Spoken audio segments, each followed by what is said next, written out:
الرحمن الرحيم قل إن كنتم تحبون الله فاتبعوني يحببكم الله يغفر لكم ذنوبكم والله غفور رحيم وقال النبي صلى الله عليه وسلم الجهاد ماض إلى يوم القيامة وقال النبي صلى الله عليه وسلم إنما الأعمال بالنيات تکبیر میں کلمہ میں نمازوں میں عزا میں تکبیر میں کلمہ میں نمازوں میں عزا میں اے نام الہی سے ملا نام محمد اے نام الہی سے ملا نام محمد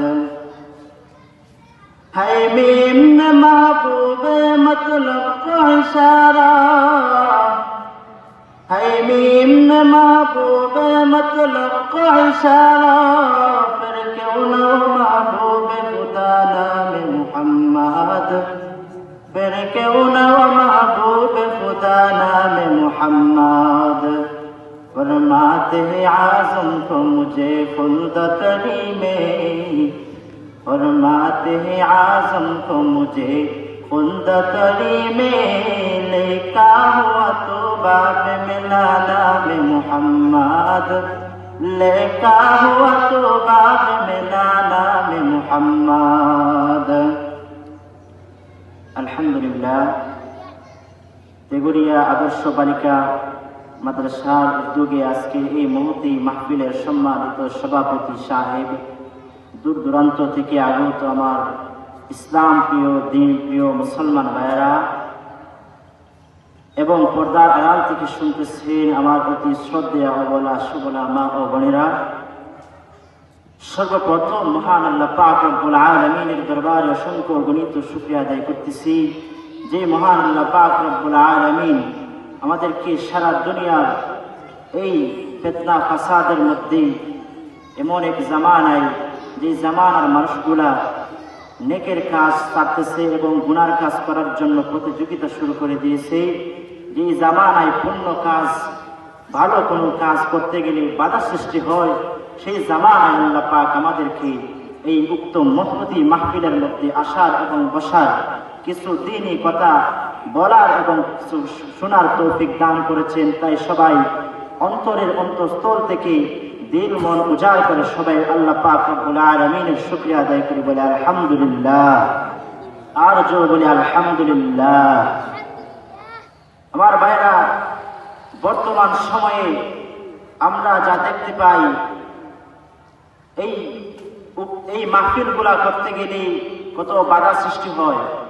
গত 16টি বছর ধরে আমরা যেই বিপদের মধ্যে ছিলাম, আলহামদুলিল্লাহ আল্লাহ পাকের শুকরিয়া আদায় করি, সেই বিপদ আমাদের কাছ থেকে এখন সরে গিয়েছে। 5ই আগস্টের পরেই আলহামদুলিল্লাহ উলামায়ে কেরাম মন খুলে মাহফিলের মধ্যে কথা বলতেছেন, কিন্তু গত কয়েক বছর ধরে আমরা যে জুলুমের শিকার হয়েছিলাম, আলেম ওলামা যে জুলুমের শিকার হয়েছিল, সেটা কোনো সময় বলার নয়। যুগ যুগ ধরে বাতিলপন্থীরা হকপন্থীদের সঙ্গে লড়াই করে এসেছে। আমরা পৃথিবীর ইতিহাস জানি, পৃথিবীর শুরু লগ্ন থেকে হকও এসেছিল, বাতিলও এসেছিল। নমরুদ হয়েছিল বাতিল, আর এর বিপরীতে হয়েছিল ইব্রাহিম আলাইহিস সালাম হক। যুগে যুগে হযরত মূসা আলাইহিস সালাম ছিল হক, ওনার বিপরীতে বাতিল ছিল ফিরআউন। এইরকম ভাবে বিভিন্ন সময়ে সময়ে যুগে যুগে বাতিলরা এসেছিল হককে দামিয়ে রাখার জন্য, কিন্তু হকপন্থীরা কোনো সময় বাতিলের সামনে মাথা নত করে নেই। ঠিক তেমনি ভাবে আবু জাহেল এসেছিল হকের বাতিলের রূপ ধারণ করে, সেই জামানায় মুহাম্মদুর রাসূলুল্লাহ হকের রূপ ধারণ করে এসেছিল। জামানার মধ্যে ইমামগণ এসেছিল হকের রূপ ধারণ করে, জামানার বাদশাহরা এসেছিল বাতিলের রূপ ধারণ করে। বর্তমান সময়ে আমরা দেখেছিলাম হকের রূপ ধারণ করে এসেছিল আহমদ শফি রহমাতুল্লাহ আলাইহি, বাতিলের রূপ ধারণ করে এসেছিল স্বৈরাচারী শেখ হাসিনা। বর্তমান সময়ে কয়েক বছর আগে আমরা দেখেছি হকের রূপ ধারণ করে এসেছিল মামুনুল হক, হকের রূপ ধারণ করে এসেছিল বাবুল গুরু সাহেব, বাতিলের রূপ ধারণ করে এসেছিল মেনন এবং ইনুয়া। বিভিন্ন ভাবে যেরকম ভাবে হকের প্রতি এসেছিল আলেম ওলামা, বাতিলরাও সেই রকম ভাবে এসেছিল। আমরা দেখেছি 5 আগস্টে হকের আন্দোলন যখন শুরু হয়েছিল বাতিল পালাতে বাধ্য হয়েছে, ঠিক কিনা? তাই সময়ের বাতিলদের কাছে আমরা নতুন প্রজন্মের নতুন পয়গাম দিতে চাই, প্রত্যেক সময়ে যুগে যুগে হক থাকবে।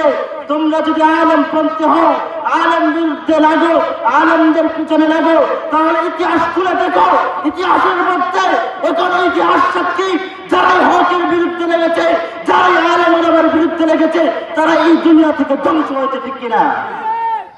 ভাইরা আমার, আপনাদের সামনে আমি যে আয়াতটা পড়েছি, আয়াতের মধ্যে আল্লাহ পাক রব্বুল আলামিন বলেছেন, তোমরা যদি আমাকে মহব্বত করতে চাও, যদি তোমরা আমাকে ভালোবাসতে চাও, তাহলে তোমরা আমার নবীকে ভালোবাসো, আমার নবীকে মহব্বত করো।